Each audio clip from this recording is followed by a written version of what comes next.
សូមស្វាគមន៍ចំពោះការចូលមកទស្សនាវីដេអូរបស់ Channel My Voice ដែលថ្ងៃនេះផងដែរ Channel My Voice បានលើកយកនៅរឿងជើងមេឃថ្មីដែលនិពន្ធដោយកវីអ្នកស្រីពេជ្រសង្វាមកអានជូនបងប្អូនប្រិយមិត្តអ្នកស្ដាប់ទាំងអស់គ្នាស្ដាប់លេងកម្សាន្តតាំងពីចូលធ្វើការមកកាលណាសុភាពបានស្រកទម្ងន់ជាច្រើនប៉ុន្តែទឹកមុខនាងនៅតែមានសម្រស់ដដែលភ្នែកនាងមានរស្មីស្រទន់គួរឲ្យចាប់ចិត្តថ្មីបើនាងមានសម្បុរខ្មៅបន្តិចមែនតែខ្មៅស្រស់ថ្ងៃមួយបន្ទាប់ពីបានជួសជុលម៉ាស៊ីនដេរឲ្យនាងរួចប៉ាត្រីកក៏សរសើរនាងថាសុភាពឯងសំណាងណាស់សម្បុរឯងពណ៌ស្ពាន់ធម្មជាតិមិនបាច់ហាលថ្ងៃឡើយសុភាពភ្ញាក់ព្រឺតកាលបានឮផត្រីកសរសើរនាងរំភើបរីករាយរកពាក្យអ្វីមកប្រដូចពំបាននេះគឺជាលើកដំបូងក្នុងជីវិតនាងហើយដែលបានឮគេសរសើរដូច្នេះតាមការពិតនាងដឹងថាបើទៅស្រុកខ្មែរវិញសាច់ខ្មៅដូចនាងក្រីក្រតោកចាកថ្នាក់ធ្វើជាអ្នកបម្រើគេដូច្នេះតើមាននរណាគេយកចិត្តទុកដាក់មកលើរូបនាងតើបរិះណាមួយដែលមិនសម្លឹងរកតែនារីរូបល្អមានឋានៈខ្ពង់ខ្ពស់មានសម្បត្តិស្ដុកស្ដំនោះស្រាប់តែឥឡូវមានប្រុសបារាំងម្នាក់ពោលវិចារសរសើរនាងតើមិនឲ្យនាងរីករាយបានដូចម្ដេចណទោះបីនាងចេះនិយាយបារាំងបន្តិចបន្តួចក្តីសុភាពស្រីខិតខំបញ្ចេញសូរសៀងសងទៅប៉ាត្រីកវិញទាំងញញឹមថាអរគុណប៉ាត្រីកប៉ុន្តែសុភាពឯងស្អាតមែនសុភាពញញឹមបែបអៀនព្រានដាក់ប៉ាត្រីកហើយក៏លាចេញទៅផ្ទះបាត់ទៅព្រឹត្តិការណ៍ចូលមកដល់សុភាពរួចដៃពីការងារផ្ទះនៅវេលាម៉ោងជាង10យប់នាងក៏ចូលទៅកាន់ដំណេកនៅលើពុកសុភាពចេះតែឮវាចាប៉ាត្រីកដែលពោលសរសើរនាងញញឹមតែម្នាក់ឯងដាក់ពីដានផ្ទះនៅមិនសុខមិនសល់ស្រីស្ទុះងើបមកឆ្លុះកញ្ចក់មើលមុខមាត់រៀងរើឲ្យបានច្បាស់គឺចាប់តាំងពីពេលនោះមកទើបសុភាពចាប់ចេះស្រឡាញ់ខ្លួនចេះយកចិត្តទុកដាក់ថែទាំរូបកាយខុសពីគ្រាមុនសុភាពសើចដាក់កញ្ចក់មួយទើបចូលទៅកាន់ដំណេកហើយក៏លងលក់ទាំងអារម្មណ៍រីកថ្លាខុសសពមួយដងព្រលឹមឡើងជាព្រឹកថ្ងៃអាទិត្យសុភាពចូលក្នុងបន្ទប់លោកស្រីផានីស្រីកំព្រាឈរគៀនជញ្ជាំងធ្វើអៀនចង់និយាយបន្តិចមិនចង់បន្តិចលុះឃើញសុភាពស្ទាក់ស្ទើរដូច្នោះលោកស្រីផានីក៏សួរភ្លាមថាមានការអីឬសុភាពទាំងព្រលឹមចាស់លោកអ៊ំណែខ្ញុំស្អីនិយាយភ្លាមទៅអញស្អប់អារតតុបនេះណាស់និយាយឲ្យលះស្រួលអញយល់ផងមើលចាស់លោកអ៊ំខ្ញុំណែចង់សុំប្រាក់ខ្ញុំពីលោកអ៊ំ500ហ្វង់ឮថា500ហ្វង់លោកស្រីស្រ័យសន្ធាប់ថាយីរួចយកទៅធ្វើអីដល់ទៅ500នោះណែកុំរៀនចាយវាយធំពេកសុភាពឯងត្រូវចេះសន្សំសញ្ចាយបង្ការទឹកពេលឯងអត់ការធ្វើថ្ងៃនេះឯងមានលុយព្រោះមានការធ្វើចុះបើបន្តិចទៀតអត់ការធ្វើទៅតើឯងដោះស្រាយការរស់នៅរបៀបមិនកើតហាសុភាពធ្លាក់ទឹកចិត្តរលីងនាងនឹកថាកម្លាំងខ្លួននាងខំបញ្ចេញរកប្រាក់ដល់នាងត្រូវការចាយវាយបន្តិចបន្តួចក៏ត្រូវគេហាមឃាត់ទៅវិញតើនាងគ្មានសិទ្ធិចាយវាយប្រាក់ខែដែលបានមកពីកម្លាំងនាងផ្ទាល់ទេឬគិតឃើញដូច្នោះកាលណាសុភាពក៏បញ្ជាក់ថាលោកអ៊ំខ្ញុំចង់បានប្រាក់យកមកទិញខោអាវនិងស្បែកជើងខ្លះសឹកអស់ហើយលោកអ៊ំយីឥឡូវចេះតែងខ្លួនផងឬចុះសម្ពុតអាវនិងស្បែកជើងដែលគេចែកឲ្យកកោកនោះម្នាក់ក៏មិនប្រើឲ្យអស់សិនទៅខោបារាំងជើងធំពេកអត់ត្រូវម៉ូតគេទេខ្ញុំខ្វះអ្នកធ្វើការជាមួយគ្នាណាស់លោកអ៊ំលុយឯងកម្លាំងឯងអញគ្រាន់តែជួយមើលការខុសត្រូវឲ្យតែប៉ុណ្ណោះព្រោះអញឃើញឯងកំព្រាណែទៅធ្វើការរោងចក្រស្លៀកពាក់មុំបានហើយណាសុភាពបើទិញហូលផាមួងអីអញមិនថាទេគ្រាន់ទុកស្លៀកពាក់ទៅបន់ទានខ្មែរនឹងគេម្ដងម្កាលសូមលោកអ៊ំអាណិតខ្ញុំម្ដងចុះចំណែកហូលផាមួងក៏ខ្ញុំចង់បានដែរសូមលោក អ៊ំជួយបើកប្រាក់ខែឲ្យខ្ញុំផងចុះចាំអញឲ្យឯងប្រញាប់ទៅរៀបចំធ្វើបាយទឹកក្រាស់ក្រែលផងថ្ងៃនេះអញមានមិត្តភក្តិគេមកលេងដល់ទៅ3-4នាក់ឯណោះចាឆ្លើយរួចនាងក៏ដើរចេញពីបន្ទប់លោកស្រីផានីទៅប៉ុន្តែពុំដឹងជានឹកឃើញអ្វីក៏ស្រាប់តែត្រឡប់ចូលទៅជួបលោកស្រីផានីវិញហើយក៏ស្រដីថាលោកអ៊ំខ្ញុំស្អីទៀតហើយសុភាពចាខ្ញុំខ្លាចលោកអ៊ំសប្បាយនឹងភ្ញៀវពេកក៏ភ្លេចរឿងខ្ញុំសុំប្រាក់500ទៅខ្ញុំសុំយកឥឡូវបានទៅលោកអ៊ំយីគឺវាដូចជាខ្លាចអញនេះសម្បើមណាស់ណមានប្រសាសន៍រួចលោកស្រីក៏បើកកាបូបស្បែកខ្មៅដកយកប្រាក់500មួយសន្លឹកថ្មីចាស់យកមកហុចឲ្យសុភាពអរខ្លាំងណាស់ដើមទ្រូងនាងញាប់ញ័រការបានទទួលប្រាក់ដែលបានមកពីកម្លាំងញើសនាងសុតសាតតាំងពីមកដល់ស្រុកបារាំងនាងទើបតែបានស្គាល់នៅគ្រានេះឯងថ្ងៃអត្តនាក៏ដូចជាថ្ងៃអត្តនាដែរសុភាពមិនដាល់ទំនេរសោះពីព្រោះលោកស្រីផានីមានភ្ញៀវជានិច្ចយូរនាងនឹកឃើញថាលោកស្រីផានីហាមមិនអោយស្គាល់តាក់តងរាប់អានជាមួយខ្មែរចុះហេតុអីក៏លោកស្រីចេះតែតាក់តងនឹងខ្មែរបានមើលចុះថ្ងៃនេះភ្ញៀវមកពេញផ្ទះគឺមានស្រី2នាក់និងបុរសម្នាក់ដែលប្រដាប់ដោយអាវការពារធ្វើអំពីស្បែកនិងពីរោមសត្វដ៏មានតម្លៃបញ្ជាក់ឲ្យឃើញថាជាអ្នកធ្លាប់មានឋានៈខ្ពង់ខ្ពស់មានមុខមាត់ពីសម័យមុនមកប្រកាសណាស់ត្បិតលោកស្រីផានីជាមនុស្សម្នាក់ប្រកាន់ឋានៈវណ្ណៈលោកស្រីមិនដែលរាប់រកចងមិត្តភាពជាមួយអ្នកណាដែលមានឋានៈតូចទាបទុនខ្សោយជាងលោកស្រីជាដាច់ខាតបើទោះជាយ៉ាងណាលោកស្រីមកស្នាក់អាស្រ័យក្នុងស្រុកគេក្តីក៏លោកស្រីមិនបដូរគំនិតចាស់ចោលជាដាច់ខាត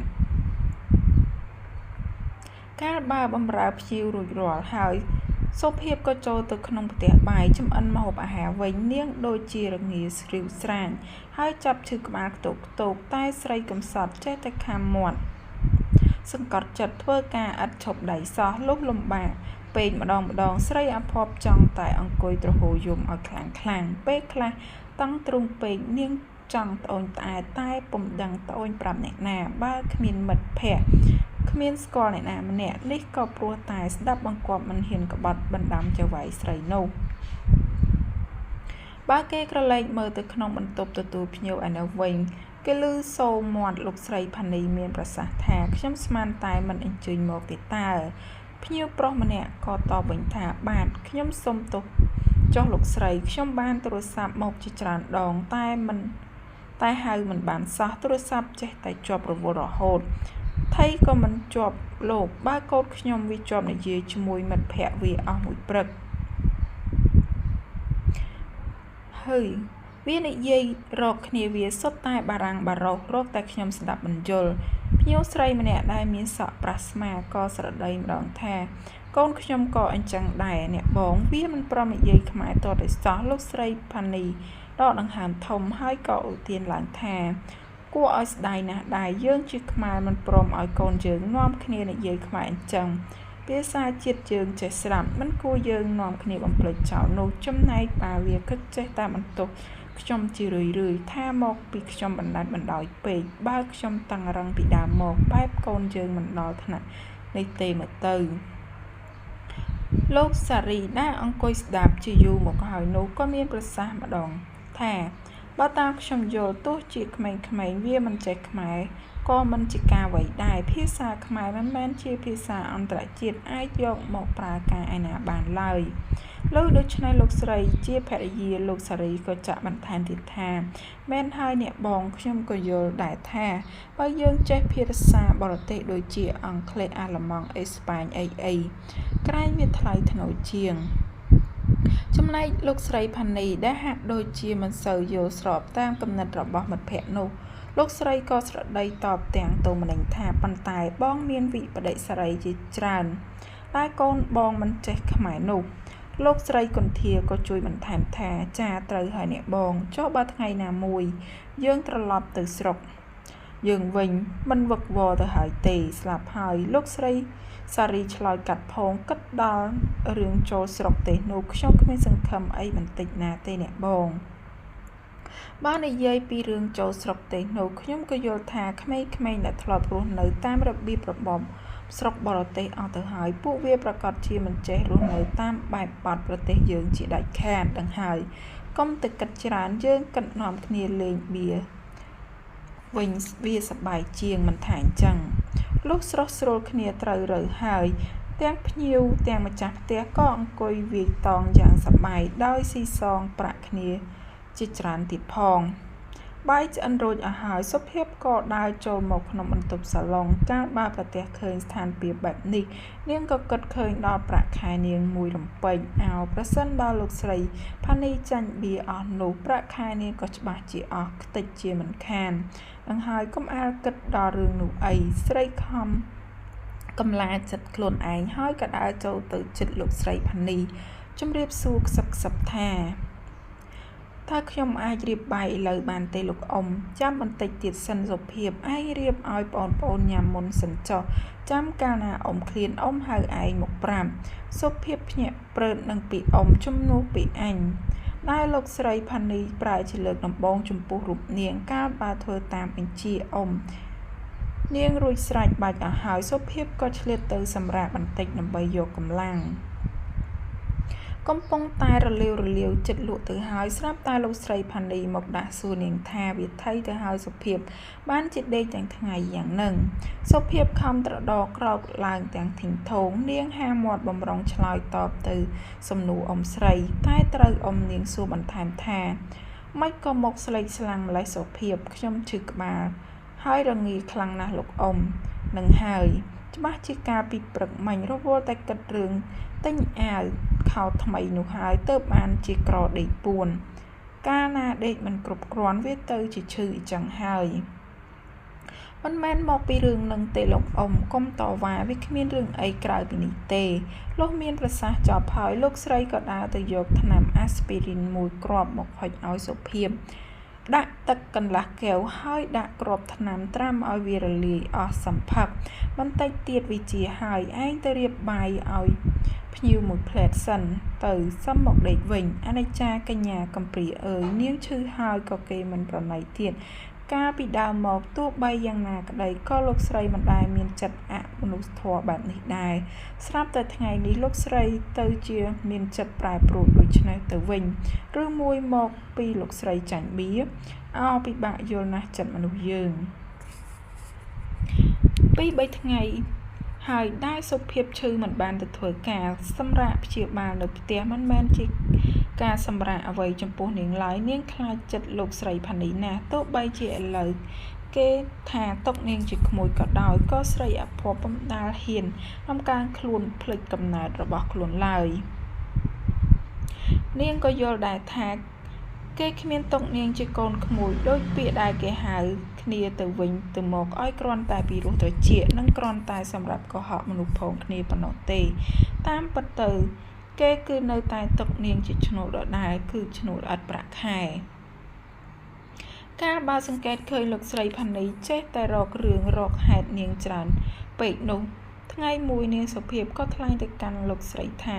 លោកអ៊ំចាប់ពីថ្ងៃនេះទៅខ្ញុំសូមបង់ជូនលោកអ៊ំ2000 ហ្វ្រង់រៀងរាល់ខែសម្រាប់ជួយចេញថ្លៃផ្ទះនិងថ្លៃទទួលទានរៀងរាល់ថ្ងៃហេតុនេះសូមលោកអ៊ំដកយកប្រាក់ខែខ្ញុំតាមចំនួននេះ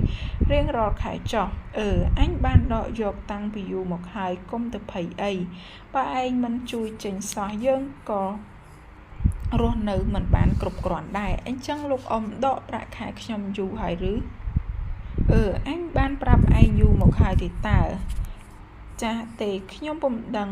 រឿងនេះទេលោកអ៊ំបើដឹងឬមិនដឹងក្តីក៏វាត្រូវតែអញ្ចឹងគឺត្រូវតែជួយចេញគ្នាទៅបានអញមានប្រាក់ខែ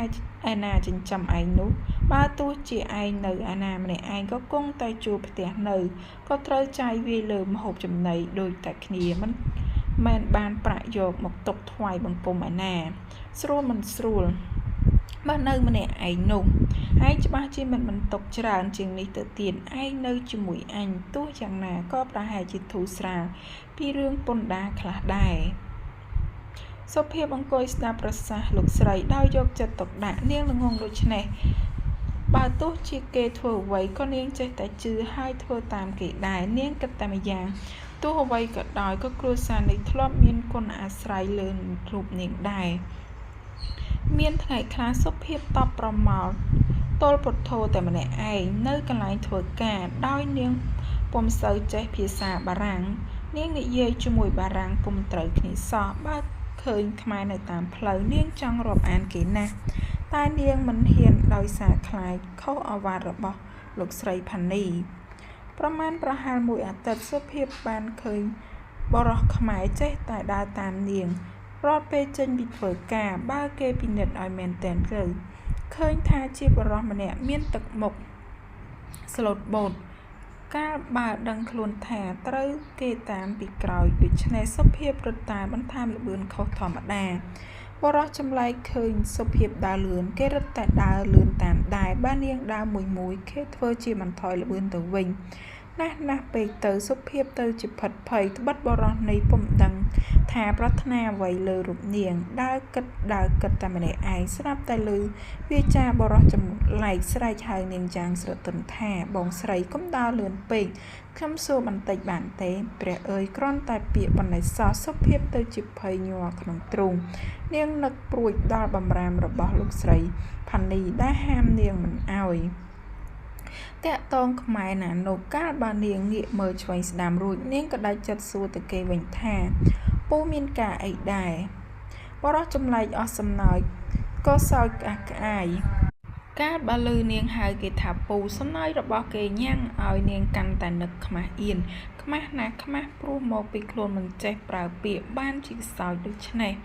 សុភាពក៏ឈប់និយាយស្ដីអ្វីទៀតខំតែបង្កើនល្បឿនជំហានរបស់នាងទៅមុខ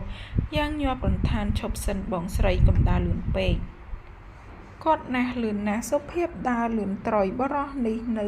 តែខំដើរតាមនាងទៀតកាលបើបានមកទន្ទឹមនាងម្ដងគេក៏ឆ្លៀតសួរពីនេះពីនោះសុភាពលែងខ្ចីនិយាយអ្វីទាំងអស់នាងមិនតាន់បាត់ខ្មាស់និងបាត់ខឹងពីការដែលគេសើចចំអកឲ្យនាងអំបាញ់មិញនៅឡើយទេទ្រាំមិនបានបរិសនោះក៏ស្ទុះងើបដើរពីមុខនាងម្ដងមុខគេបែរមករកនាងគេញញឹមបន្តិចក៏ដើរបោះជំហានថយក្រោយព្រោះគេចង់ឃើញមុខនាងចង់ឲ្យនាងឆ្លើយឆ្លងរកគេវិញសុភាពរត់តែខ្នាញ់ខាងចិត្តហើយក៏កាន់តែនឹកខឹងឡើងចុះប្រុសអីក៏ស្អិតយ៉ាងនេះពុំដែលឃើញទេព្រះអើយទើបតែប្រទះលើកទី1បើនាងដើរកិច្ចមកឆ្វេងក៏កិច្ចមកតាមហើយនៅតែដើរពាំងពីមុខនាងរហូតសំណាងល្អនៅថ្ងៃនោះស្ងាត់ម្លោះហើយគេប្រើផ្លូវនេះតែ2នាក់គាត់សុភាពក្តៅចិត្តពេកក៏ឈប់នៅស្ងៀមម្ដងបានឱកាសបរិសនេះក៏លោកចាប់ដៃនាងសុភាពរលាស់ដៃចេញភ្លាមហើយក៏ស្រដីថាយីចុះប្រុសអីក៏ប្រហឹងម្លេះចុះបងស្រីមិននិយាយរកខ្ញុំធ្វើអីបើគេមិននិយាយរកមកចាប់ដៃគេអញ្ចឹងឬខ្ញុំមានចាប់ឯណាគ្រាន់តែសុំកាន់បន្តិចទេតើនឹងហើយបើគេមិនឲ្យកាន់ហើយហ៊ានកាន់គេថាចាប់អញ្ចឹងហើយបើព្រមនិយាយរកខ្ញុំតាំងពីដំបូងមកខ្ញុំមិនចាប់ទេនឹងហើយឲ្យខ្ញុំសុំទោសចុះបានទេឬមួយក៏ទាជំងឺចិត្តឲ្យខ្ញុំសងប៉ុន្មានខ្ញុំក៏សុខចិត្តសងដែរកុំឲ្យតែខាងខ្ញុំកុំនិយាយផ្ដេសផ្ដាស់ច្រើនពេកគ្មានជំងឺចិត្តជំងឺប៉ែតអីទេថយទៅកុំដើរតាមខ្ញុំទៀតប្រយ័ត្នលោកអ៊ំខ្ញុំឃើញគាត់វាយខ្ញុំស្លាប់ហើយមនុស្សអស់ធំហើយនៅវីទៀតអីអ៊ំបងស្រីឯងក៏កាចម្លេះបើខ្ញុំមានអ៊ំកាចម្លឹងខ្ញុំឈប់នៅជាមួយហើយតាមអីពូឯងជាប្រុសចង់ទៅនៅឯណាក៏ចេះតែបានចុះប្រុសនិងស្រីមានសិទ្ធិស្មើគ្នាទេតើស្មើគ្នាហើយតែខ្លះនិយាយបានត្រឹមតែប៉ុណ្ណេះស្រីកំសត់ក៏ស្រក់ទឹកភ្នែកមកតក់នាងនឹកស្រណោះអាណិតខ្លួនដែលកំព្រាកណ្ដោយកណ្ដែងម្នាក់ឯងក្នុងប្រទេសគេមាននប់ចម្លែកហាក់ជួយខ្លោចផ្សារនារីនេះដែរគេក៏សម្រួលវិចារដោយស្រទន់ជាងមុនហើយក៏ថ្លែងទៅកាន់សុភាពថា ភាពខ្ញុំសូមហៅឈ្មោះភាពចុះសុភាពងើយភ័ក្រមើលចំកែវភ្នែកអ្នកកំឡោះកាលបើឮគេហៅចំឈ្មោះនាងស្រីប្រទះឃើញខ្សែភ្នែកមាននប់ស្រទន់ហើយហាក់បង្ហាញពីភាសាម្យ៉ាងដែលនាំឲ្យស្រីខ្មាស់អៀនយ៉ាងខ្លាំងប្រុសចាប់ចុងដៃសុភាពមកកាន់ថ្នមសុភាពបណ្ដោយហត្ថានាងដាក់ក្នុងដៃបរោះចម្លែកដោយមិនដឹងខ្លួនគេទាំងពីរនៅឈរត្រឹងមួយស្របក់ទើបយុវជននោះស្រដីឡើងថាភាពមិនស្គាល់ខ្ញុំមែនតែខ្ញុំបានស្គាល់ភាពច្បាស់គឺស្គាល់ពីស្ថានភាពជីវិតរបស់ភាពខ្ញុំសូមសរសើរភាពយ៉ាងស្មោះចំពោះទឹកចិត្តអំណត់តស៊ូចំពោះការស្ងប់ស្ងៀមខំបៀមទុកគ្រប់បែបយ៉ាងរបស់ភាពទោះបើមិនដែលបញ្ចេញពីសេចក្តីទុក្ខនេះទៅប្រាប់នរណាម្នាក់មែនតែនេត្រាភាពបានបញ្ជាក់ពីសេចក្តីទុក្ខដ៏ធំធេងរបស់ភាពដែលអាចឲ្យខ្ញុំស្មានយល់ទាំងអស់អោព្រះអើយនេះជាគ្រាដំបងទៀតហើយដែលសុភាពបានស្ដាប់វិចារដល់ពេលរស់រំដំបែបនេះតើគេជាអ្នកណាទៅណគេជាអ្វីជាហោរាទីដឹងបានជាអាចប្រមាណពីសេចក្តីទុក្ខរបស់នាងបានបរោះនេះចេះនិយាយពីរោះមែននាងធ្លាប់ឮពាក្យពីរោះពិសាបែបនេះតាមតែរឿងល្ខោនឬកុនប៉ុណ្ណោះស្រាប់តែថ្ងៃនេះស្រីកំសត់បានឮពាក្យនេះពេញត្រចៀកស្រស់ស្រីហាក់អណ្ដាតខ្លួនពីដីវល់អស់ហើយ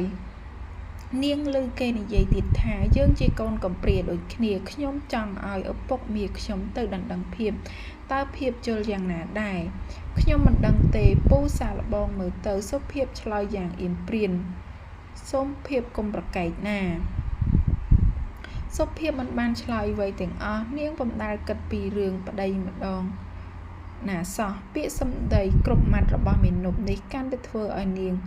អៀនអន់ឡើងខ្ញុំសូមបណ្ដាភាពជូនភាពទៅផ្ទះម្ដងបានទេមិនបានទេបើលោកអ៊ំខ្ញុំឃើញរឿងរ៉ាវធំហើយគាត់ហាមមិនឲ្យខ្ញុំតាក់ទងជាមួយខ្មែរណាទេពូជាប្រុសទៀតនោះរឹតតែវីវធំហើយណាដឹងហើយដើម្បីសេចក្តីសុខរបស់ភាពខ្ញុំគោរពតាមចុះនៅសប្តាហ៍ក្រោយបើមានបរិះណាម្នាក់ឈ្មោះចំណូទៅដណ្ដឹងសុភាពគឺរូបខ្ញុំនោះហើយភាពកំភ្លេចឈ្មោះខ្ញុំណានាងសម្លឹងភ័ក្រគេជំនួសចម្លើយរបស់នាងទ្រង់ស្រីញាប់ញ័រជាពន់ពេកព្រោះ